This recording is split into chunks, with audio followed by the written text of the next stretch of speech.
What happens to a generation that can find almost any answer in seconds, but still struggles to know why its own life matters? Pope Leo XIV placed that question before a Vatican meeting on mental health, education, and digital technology. And he did not treat it as a problem for schools alone. Young people are surrounded by tools, networks, images, and information. Yet many still carry anxiety, fear of failure, disorientation, and a quiet loss of inner bearings. The Pope's answer was not to reject the digital world. It was to ask whether education is still human enough to give young people silence, real relationships, reflection, meaning, and openness to what is greater than themselves. A connected person can still be deeply alone. The question sounds modern, but Pope Leo answered it with something older than a screen: a woven cloth.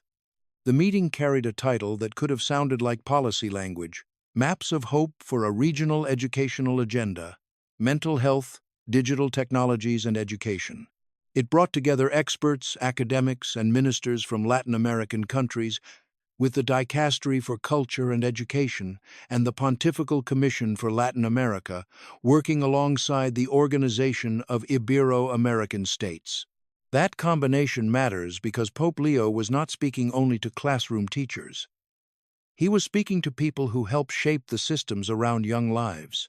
Education is never neutral. Every school, family, university, public institution, and digital platform teaches a young person something about what life is for. Sometimes that lesson is spoken clearly.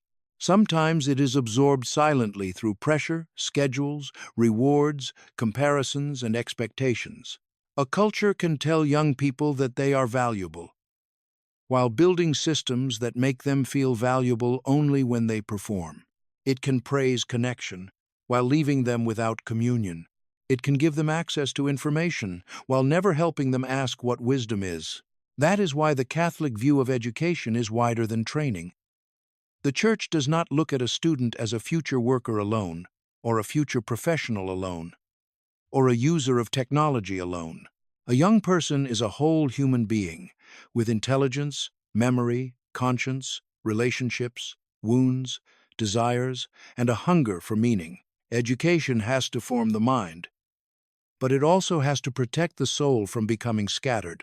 It has to prepare a person for work, but also for love, responsibility, service, and prayer.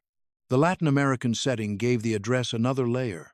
Pope Leo recalled his affection for Latin America, and the meeting itself gathered voices from a region where Catholic life, public education, poverty, migration, family strength, social inequality, and cultural creativity often stand very close together. In that context, education is not only about opportunity. It is about whether young people can find a place in society without losing their interior life. That is where mental health enters the story. The Pope was not reducing mental suffering to a spiritual slogan, and he was not dismissing clinical or technical approaches. Those can be necessary. Yet he was warning that a young person cannot be understood only through symptoms, devices, or performance indicators. A life can look connected from the outside and still be disoriented within. A student can be surrounded by noise and still be unable to name the silence they need. The institutions gave the meeting its weight, but Pope Leo gave it its image. Pope Leo began with affection for Latin America, but he did not leave the address at the level of greeting. He reached for an image that could be held in the imagination. Traditional handcrafted textiles, full of threads and vivid colors. In those textiles, no single thread is enough to create the pattern. A color does not explain itself alone. Each thread receives its meaning from the larger tapestry. That image carried the whole speech. The Pope was saying that education cannot be built around isolated individuals, as if each young person were a separate project of achievement, competition, and self-invention. He called education the art of weaving communion. That is a strong phrase because it changes the goal. Education is not only the transfer of information. It is not only preparation for a career. It is not only the management of behavior or the delivery of digital access. It is the formation of persons who can belong without being absorbed, think without becoming isolated, and grow without cutting themselves off from others. Then Pope Leo widened the image from the loom to the heavens. He said that just as ancient peoples looked upward to read the constellations, people today are called to raise their gaze and build a global educational constellation. That does not mean one uniform system imposed everywhere. It means a shared awareness that humanity belongs to one family and that education has to help young people see themselves inside a world larger than their own screens, fears, and ambitions. That move was important because the meeting was about mental health as well as technology and education. Pope Leo did not treat mental health as something that can be handled only by clinical language or technical solutions. He did not deny the need for those approaches. He simply said they are not enough by themselves. The deeper crisis, he said, is one of the greatest forms of poverty of our time, the loss of inner bearings.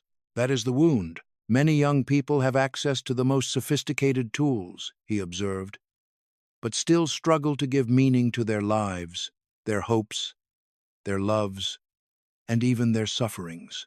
That sentence goes straight to the heart of the digital age.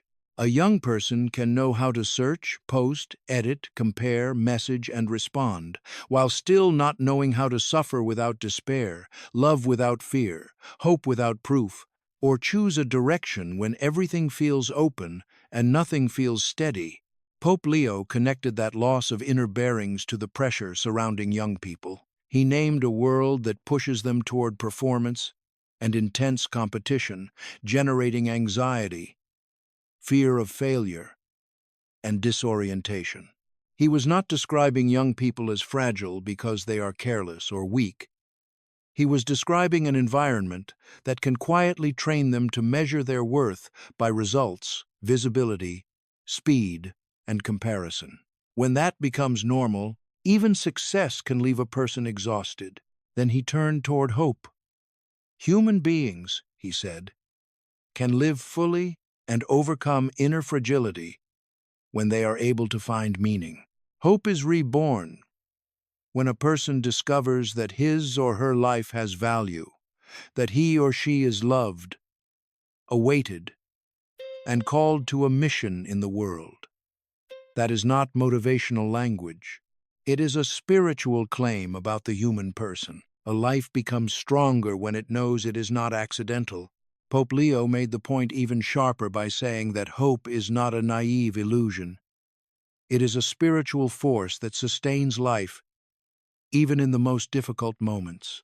That matters because young people do not need a false promise that everything will be easy. They need something strong enough to remain when life is not easy. Hope does not remove struggle. It gives the struggle a horizon.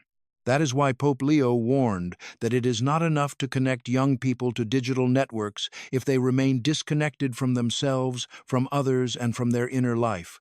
The network can be full while the heart is empty. A device can keep a person reachable while the person becomes unreachable to himself.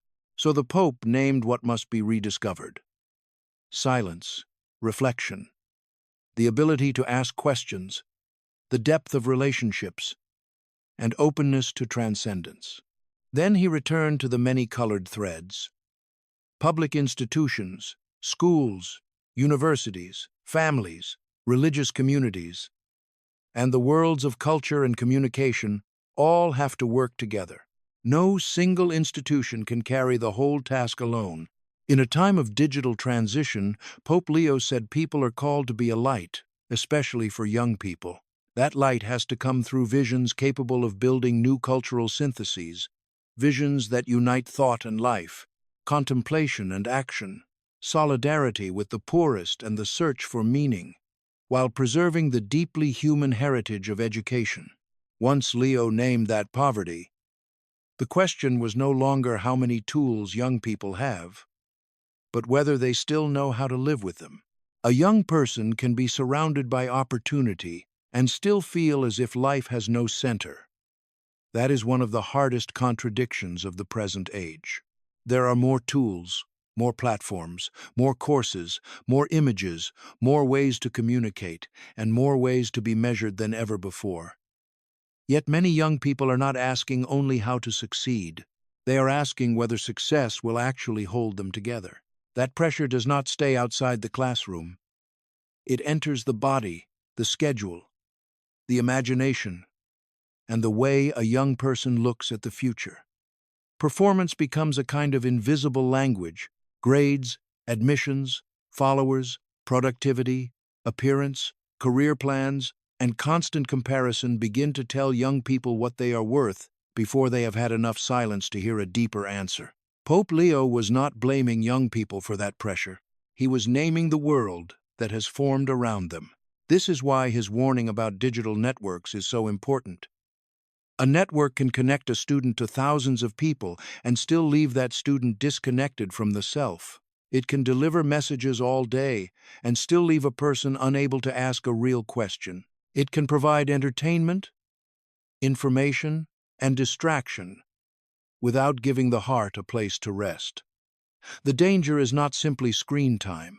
The danger is a life where the inner room becomes harder and harder to enter. The Church's answer is not to make education smaller or less demanding, it is to make education more complete. Silence does not make a student less intelligent. It gives thought room to breathe. Reflection does not slow a young person down in a useless way. It helps the person see what kind of life is being built.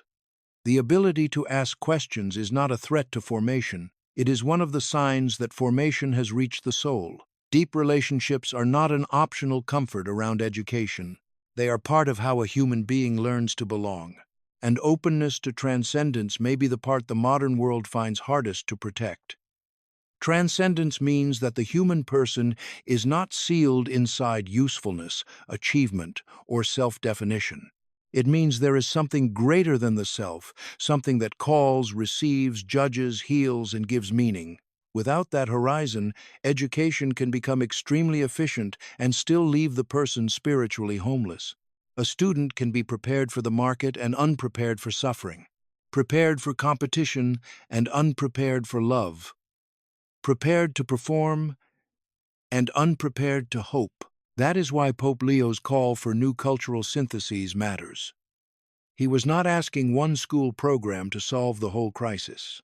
He named public institutions, schools, universities, families, religious communities, culture, and communication because the forces shaping young people are already working together, even when no one admits it. A phone, a classroom, a family table, a university policy, an entertainment feed, a parish community, and a public message about success can all form the same young person. If those forces pull in opposite directions, the young person pays the price. The real obstacle is that cooperation is difficult. Institutions protect their own priorities. Families are tired. Schools are under pressure. Universities chase rankings. Digital platforms reward attention more than wisdom. Public culture often celebrates speed, while young people quietly need depth. Religious communities can speak about meaning, but they also have to become places where young people can actually ask questions without being dismissed, simplified, or rushed toward easy answers. So Pope Leo's image of a tapestry is not decorative, it is demanding. Threads have to be held together. Colors have to be placed in relation. A pattern has to be received and formed with patience. Education, in this vision, is not only about helping young people find themselves as isolated individuals, it is about helping them find themselves in relation to others, to the poor, to culture, to creation, to God, and to the mission that gives life direction. A tapestry is not saved by bright colors alone, it is saved when the threads are held together. Vatican News framed the meeting as a story about education, mental health, and digital technology. But Pope Leo's image left something quieter in the room. A piece of handcrafted cloth. Many threads, many colors, no thread able to make the pattern alone. That is what young people are being asked to carry now. Not just more tools, not just more performance, not just more connection. A pattern, a place, a reason to hope. If this helped you understand what the Church is actually doing in the world, liking the video helps more people find this kind of Catholic coverage. Subscribe for more Catholic news. Vatican context, and stories from the living history of the Church. And tell me in the comments, which thread do you think is most missing in education today? Silence, real relationships, meaning, or openness to God? The story continues, and so does the work.